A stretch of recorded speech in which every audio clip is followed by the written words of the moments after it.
بسم اللہ الرحمن الرحیم۔ حدیث نمبر 1۔ قال النبی صلی اللہ علیہ وسلم ذاق طعم الایمان من رضی باللہ ربا وبالاسلام دینا وبمحمد رسولا۔ ترجمہ: نبی کریم صلی اللہ علیہ وسلم نے ارشاد فرمایا، اس نے ایمان کا مزہ چکھ لیا جس نے اللہ کو رب، اسلام کو دین اور محمد صلی اللہ علیہ وسلم کو رسول مان لیا۔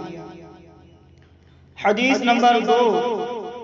قال النبی صلی اللہ علیہ وسلم من احب للہ وابغض للہ واعطى للہ ومنع للہ فقد استکمل الایمان۔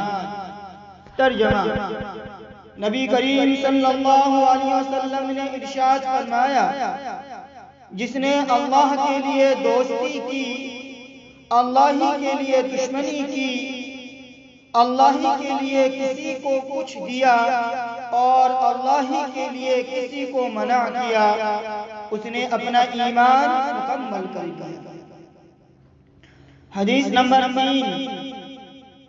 قال النبی صلی اللہ علیہ وسلم لا ایمان لمن لا امانت له ولا دین لمن لا عہد له۔